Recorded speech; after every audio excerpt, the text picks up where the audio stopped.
brachot together. I know many of us may have not ever had that opportunity before. I don't know how many people were studying Mishnah when they were younger, who knew Hebrew when they were younger, who ever studied it. So it's a huge accomplishment. Not everybody gets to do that. And not only that, let's put it in perspective here, okay? So everyone's like, oh my God, the Zooms. 18 months ago, we were doing Zoom, 19 months ago. So Women's League knew about how to study remotely before all these other people. And now it's like the in thing. So we create all the in things way before everybody else because we knew how to do that. I used to tell my kids I have a Zoom tonight and they're like, huh, what? Now they're like, huh, now we have Zooms. So they think they're all cool, but we were studying that a long time ago. And how amazing that it came together, that those of us, and there were a lot of people, it was really amazing. How many people have dived into Daf Yomi? Well, that is not an easy process to study one page of Talmud every day. We started a roofing today. It's only what, noon? So I still have 12 hours to the day to actually start it. Carol, did you start it already? You did? Okay. So I have to say the last time, like 8 years ago when my hair was a little less gray and my little son was 4 years old then, that was the last time I studied a roofing and did get through the cycle then, but got to start it again. And now we'll be starting something new to study with all of us together. Rabbi Funky and Rabbi Parrots were amazing last night. I've actually already asked Rabbi Funky if she'll come back when we finish all of our Psalms, which is also a huge accomplishment. 150 chapters that we've studied together, soon we will, of a book of the Bible, and really intense study. So today we're up to, you'll see there's been a little jumping around because some of the Psalms we've studied already, some are a little shorter, so I assign it to other people. And this Psalm is 29 verses, which we're doing today. Psalm 102, which I will divide into 2 days, today and tomorrow. So Psalm 102, I did a little differently. Sometimes I read the commentary and then I read the actual text. Last night I read the text, delved right into the text to prepare this, and I was like, man, was King David a little depressed. So I'm going to do that with you too, that we're going to delve right into the text of the Psalm to see what he's talking about in Psalm 102. But you'll see he goes through a difference in how he says it, what he writes about. 102 begins, a prayer of the lowly individual when one is faint and pours forth one's plea before the Lord. Wow, if that's not uplifting, that's like my sarcasm. Oh Lord, hear my prayer. Let my cry come before you. So I'm assuming that David is the author, which they say that he was, who wrote this, and that he's feeling very lowly. He's not having a good time. He's pouring his heart out to God. He wants God to hear his prayer. Do not hide your face from me in my time of trouble. Turn your ear to me when I cry. Answer me speedily. So he's like begging God, like, listen to my prayer. Don't turn away from me. Listen to me. Listen with your ear. I like to listen with my mind too, but listen with your ear. When I cry, answer me. For my days have vanished like smoke and my bones are charred like a hearth. Okay, so it might be depressing, but I'm wondering how many people can relate to this. We've been in this situation, literally what we're in right now, for a really long time. I lost track, but we started studying this March 15th. I can tell you my children started their quarantine or remote learning March 13th. Women's League started March 11th. We might be able to write this to God too. Listen to me. This has been a long time staying inside, but it's helping all of us stay inside now so we could all go together later. So what is he continuing to say? More of what we might relate to. My body's stricken. I withered like grass, too wasted to eat my food. He doesn't even want to eat. I wish I had such a problem. It doesn't seem like I ever not want to eat, but sometimes. On account of my vehement groaning, my bones show through my skin. So he's not eating and his bones show through his skin. The picture I get of like when they liberated the concentration camps. I'm like a great owl in the wilderness, an owl among the ruins. This verse hit me because I don't think about owls too often in Israel, but I guess he did. I lie awake, I'm like a lone bird upon a roof. So he can't sleep. He's alone on a roof. So think about it. Most of us don't go on roofs, though David had a habit of doing that. And he's a lone bird. He's alone. He's secluded. All day long, my enemies rival me. My deriders use my name and curse. So he's got these enemies. He's pretty upset. For I've eaten ashes like bread and mixed my drink with tears. So that's really gross. But what does he mean there? Eaten ashes like bread. I think of a death, that his mourning has combined with his eating, and he's combined these ashes with tears as well. As I was preparing it, I was thinking, I know I had Psalm 137 to study, Al Naharot Bavel, on the rivers of Babylon for Tisha B'Av, but this really reminded me of how the people felt during the destruction of Jerusalem, that their ashes were together with all that they ate, all their tears, because of your wrath and your fury, for you have cast me far away. So it's interesting, if you think about it, at the beginning, he's saying, I'm praying to God, and you're thinking he has a good relationship with God. And now you read this, and you're like, it was kind of a tense relationship there. He's got some wrath and fury, and he feels like he's not in God's inner portion, his inner circle. Maybe his relationship with God has become difficult. My days are like the lengthening shadow. I wither like grass. So I feel like we're always thinking about shadows. Yea, I walk through the shadow of death. What is the shadow? Most likely death. I wither like grass. Okay. The next two verses, I see him totally changing. For you, O Lord, are enthroned forever. Your fame endures throughout the ages. So he begins by saying, God, I'm praying, I'm begging to you. My relationship's pretty bad with you right now. Got this wrath, this fury. And then suddenly we come to verse 13 where he says, but God, you're enthroned forever. Your fame endures throughout the ages. You're the best God. So suddenly it like picks up. You will surely arise and take pity on Zion, for it's time to be gracious to her. The appointed time has come. So even though David has been so negative before, I feel like these last two verses, and remember, tomorrow we do 15 to 29. So if you want to read ahead, you could. Or you can stay. Wait, it's like waiting, like the end of a soap opera. What's going to happen now? He seemed like he was negative, or the author was negative. He had a hard relationship. He's begging God to listen to him, yet he's praising God now. Surely you're going to help us. Surely the appointed time will come and you'll come to us.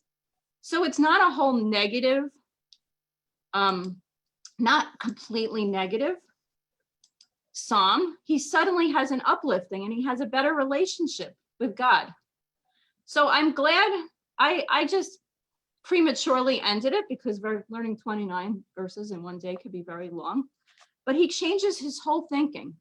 And isn't that human nature that we change all the time?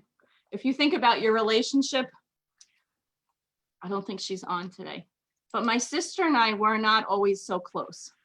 We had our fighting. My mother once had to put our dressers in the middle of the room to divide the room. We shared a room. And now we're inseparable. Like, I love her and I wish that we lived closer to each other. So our relationship has changed. Our relationship with our mothers changed. What's that whole thing about, like, when you're younger, you have to have them. When you're a teenager, you can't stand them. And then when you're older, like, you just wish you could pick up the phone and call them.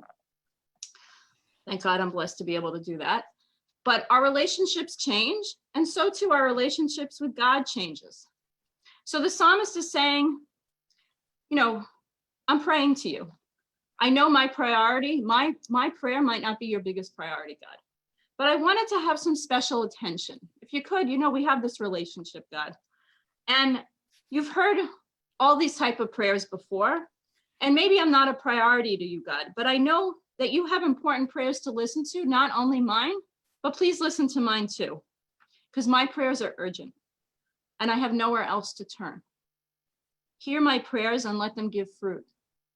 And so too, so many of us feel that way, especially now. We're praying to God that there'll be some miracle, some vaccine, some change. That last night we were discussing at our Mishnah Brachot, I didn't realize how much I missed it, that what do you need a blessing for? That blessing when we all can come back together and not just Ma tovu ohalecha Yaakov, when you enter your synagogue, how lovely are your tents. But man, when we can go in and embrace each other, just a simple handshake or the beautiful way to hug and kiss as well.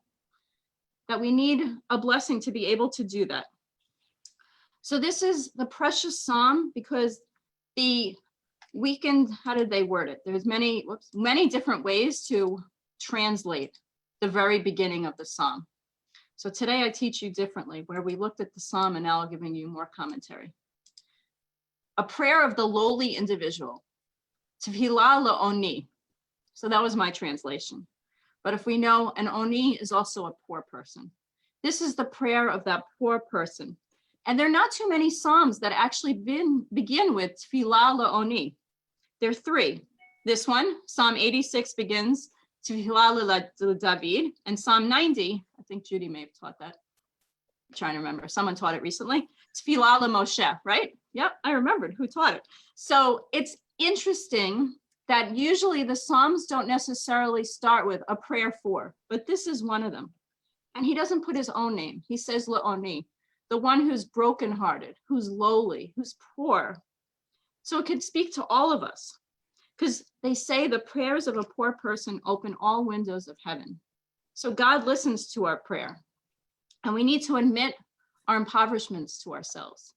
I think we need to, this is one of those Psalms that teaches us an important lesson, especially now during COVID, to be mindful of how we're feeling, how we're really thinking.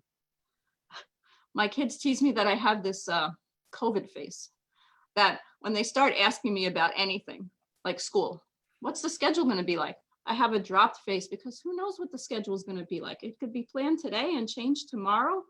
And I'm very in tune with my feelings, that I realize that I have this anxiousness, that others might think about that too. Things that you might not even think of before.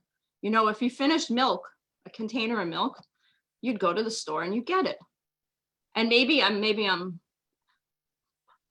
projecting some of what I'm thinking. And feel free to unmute yourself if it's an appropriate comment that you want to add too.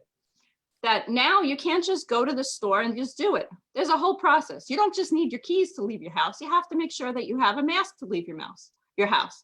It used to be, and we live in all different places, that you have to get to the store. I don't think it's in our area, but I haven't been to a store in months, that you have to make sure how many people are outside to wait your turn to go into the store. Or you might not want to, or you have to put in the delivery for the Instacart or however else you get your food, and you have to wait for them to bring it to you. So it's not that you miss your milk and you can get it immediately. There's a whole different process that you have to be mindful and think about that. And some people might not want to hear you talk about it, but who can always listen to you? God.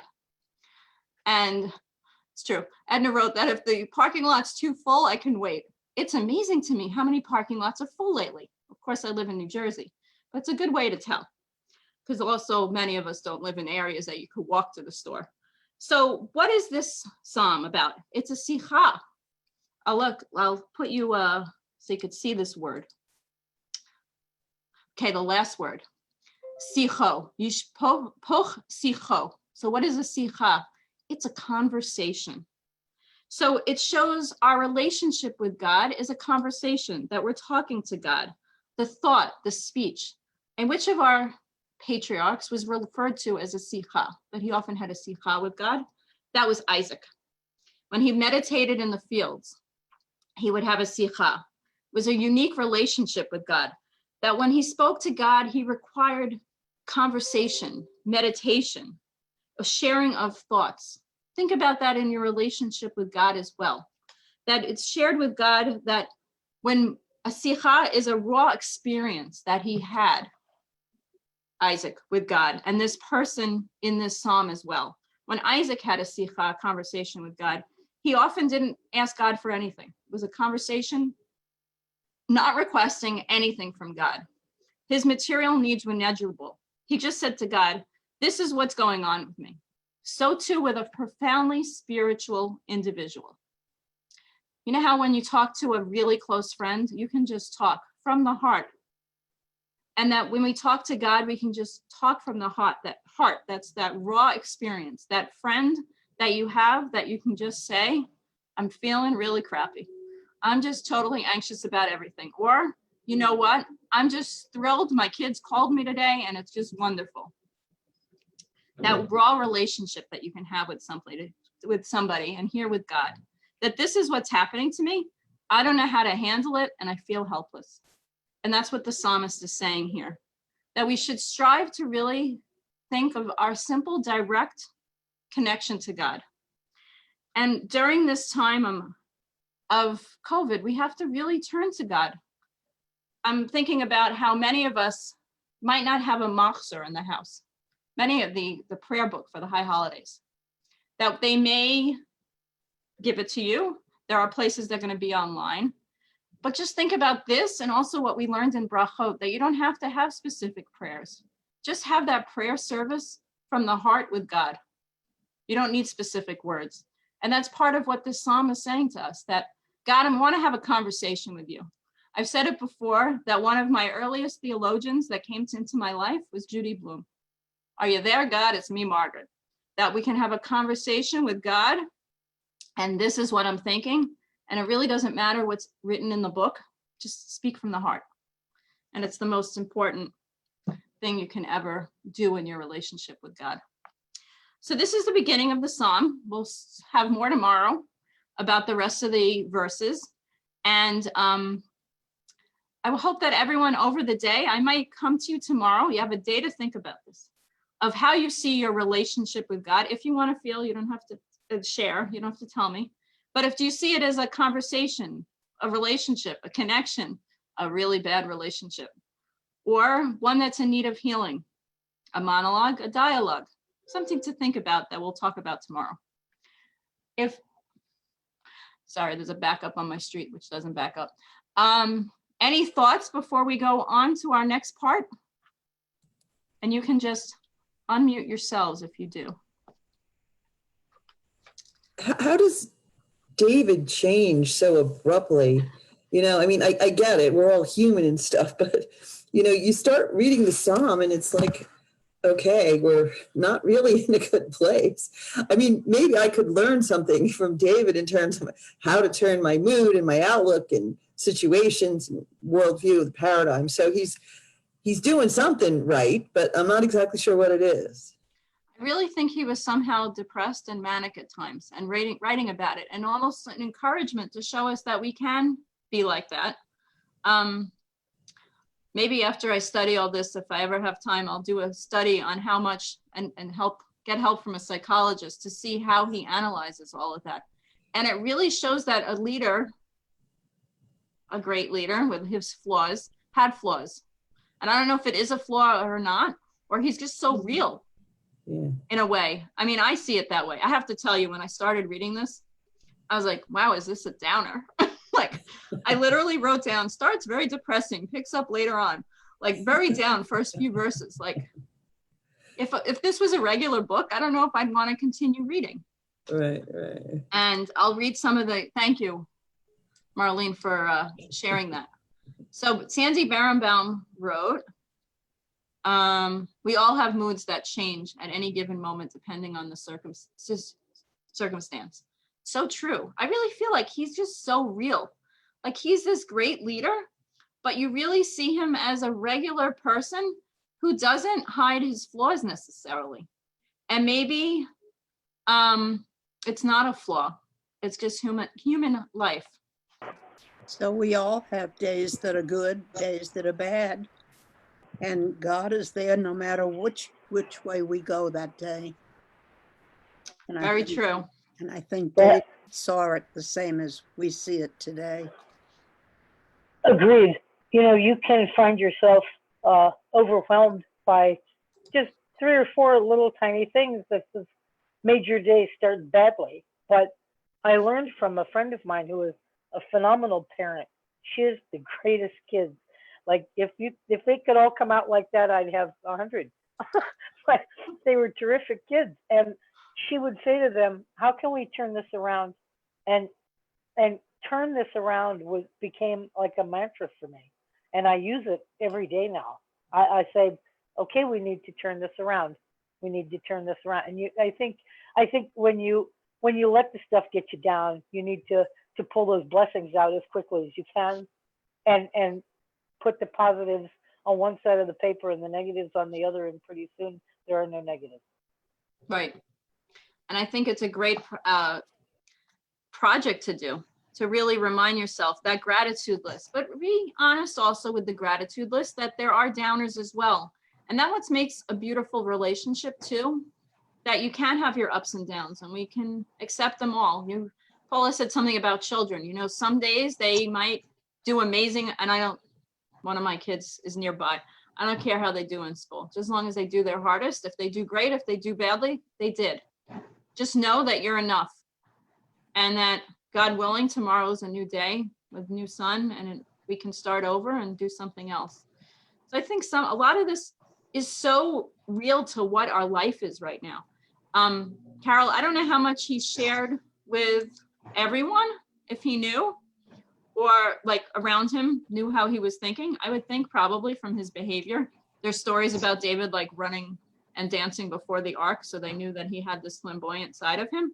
And then you see the story, which was honestly normal behavior because the ark was coming. And then when his son was sick and he was dying, his son, he was so upset. So they saw both sides of that, and his reactions in both circumstances did make sense in a way.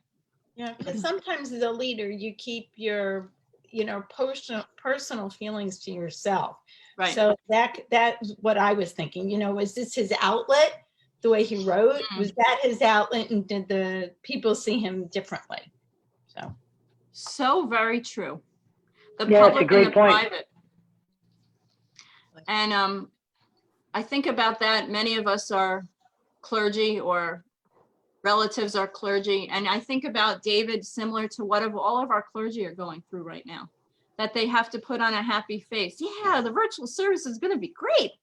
And then how are you going to do this? Like, just think about all the leaders and the teachers, that how difficult it's going to be for them, but they have to put on a happy face. Like when those kids come in, and some of your communities may have started with their learning already, it's really hard for these teachers that are working remotely to have to balance all of it. You can't always control your pet, and you're not going to get rid of your pet, but you need to be teaching. Your kids are also home. Or think about the teachers. My youngest child's going to have a room, each desk separate with plexiglass around it. I think about how you're not going to be able to hear each other. And the teachers may get frustrated, but they can't show their frustration in front of their students. Similar to what Carol was saying about King David, that he had to put a face before everyone, that everything was okay. So just think about all of those people in our lives now that not only literally have to put on a mask, but they figuratively put on a mask too, to just make sure everything's going great. I'm excited about going into the classrooms with all my kids speaking with masks on, and if they have a speech impediment or not even, and I can't hear a thing they're saying, it's all really difficult right now. So I'm glad we have this community together. I realize I taught a lot longer than usual, and I'm hoping that you all like it and you're still with me.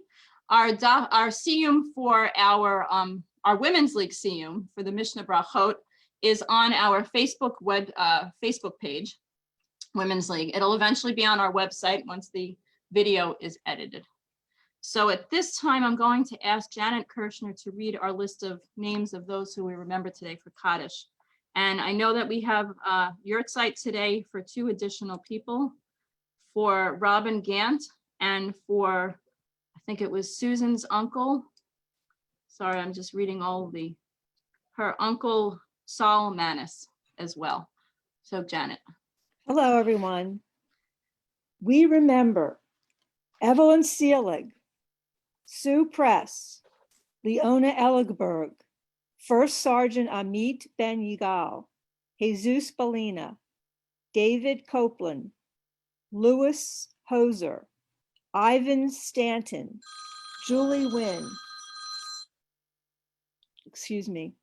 Louis Berlin, Hilda Stern, Sylvia Kraus, Hope Dellen, Jack Honowitz, Cy Kane, Mina Asserson, Richard Marheat, Lillian Rappaport, Eden Rich, Iden Ronan Greenstein, Susan Berman Levine, Avraham Ben Hirsch Lieb, Lillian Tobias, Alicia Neiman Sora, Helen Goldberg, Mark Schwartz, Dr. Jay Marlin, Linda Hornick, Rabbi Sigma Faye Corin, Donna Spector, Samuel Ben Chaim, Andrew Cortez, Rabbi Ken Roseman, Hannah Rich, Stephen Lazarus, Moisha Miller,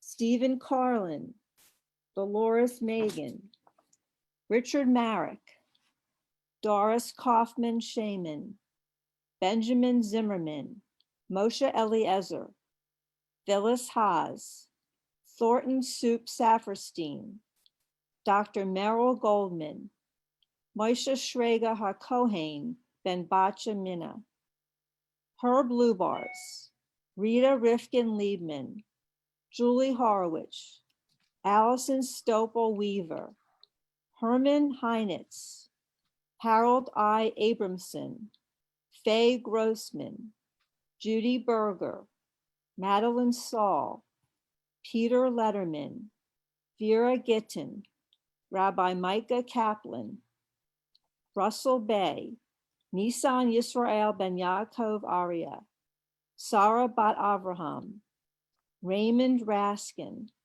Staff Sergeant Adiel Fischler, Raymond Sassoon, Nachman Ben Leah, Devorah Bat Albert Miller, Ruth Wolf, Joan Sitfer, Hannah Bat Shimon Vicarline, Helen Rose, Leah Barker, David Adler, Robert Thorpe, Lushy Martin, Robbie Cohen, Margot Grossbein, Florence Latzstein, Pinchas Mendel Ben Yaakov Verachel, Sam Shmuel, Rabbi Shalom Hecht, Rosamond Adler, Joan Steiner, Michael Silverman, Miriam Lehman, Larry Gamalka, Ellen Babbitt, Dr. Stephen C. Schieber, Michael Barr, Adrian Villa, Waylon Betty Wingen, all of those who died in Beirut, and those servicemen who passed in Camp Pendleton, Lance Corporal Guillermo S. Perez, Private First Class Brian J. Baltiera, Lance Corporal Marco A. Barranco, Private First Class Evan A. Bath, U.S. Navy Hospitalman Christopher Nem, Private First Class Jack Ryan Ostrovsky, Corporal Wesley A. Rod, Lance Corporal Chase D. Sweetwood, Corporal Cesar A. Villanova. May their memories be for a blessing.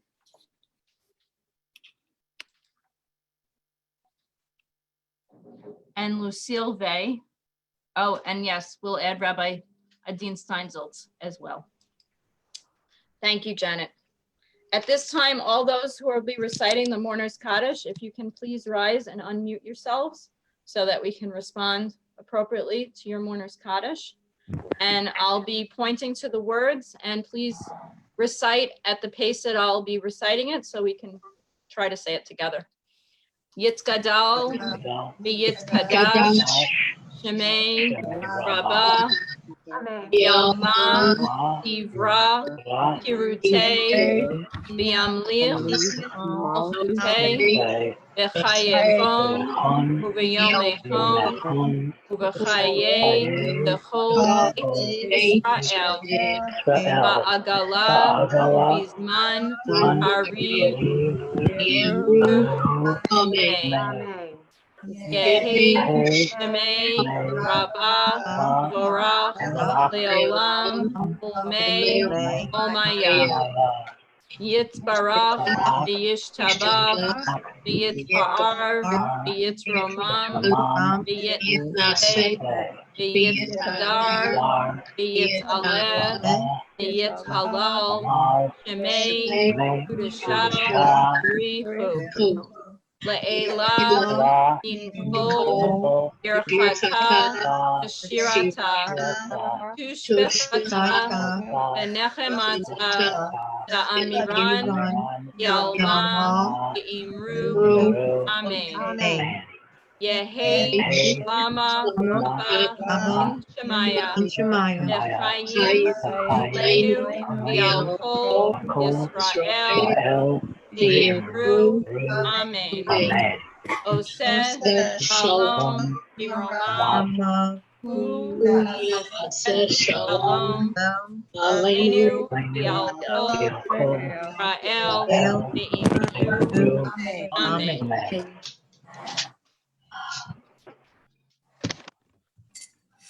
I wish everyone a good day. I hope that you got your Women's League week yesterday and marking your calendars and registering for what you do need to register for. These are some wonderful benefits for those for your membership in Women's League. So I'll call upon our president. I'm just going to mute everyone so we don't hear any background noise. Debbie Golditch. Debbie, if you had anything you wanted to. I actually have a lot I want to say, and you took most of it, but that's okay, Rabbi. We worked together well.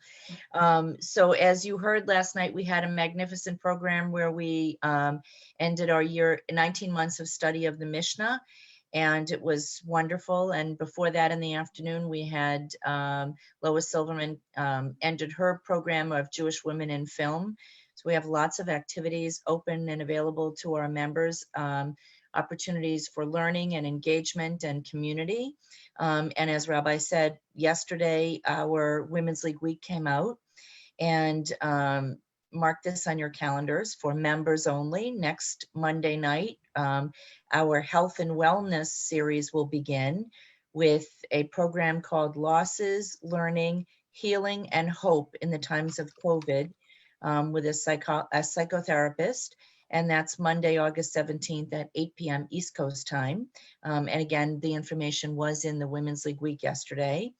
And for those of you that are on early and chat with Edna about her challah baking specialty, we are having a challah baking day. Again, this is free and open to our members.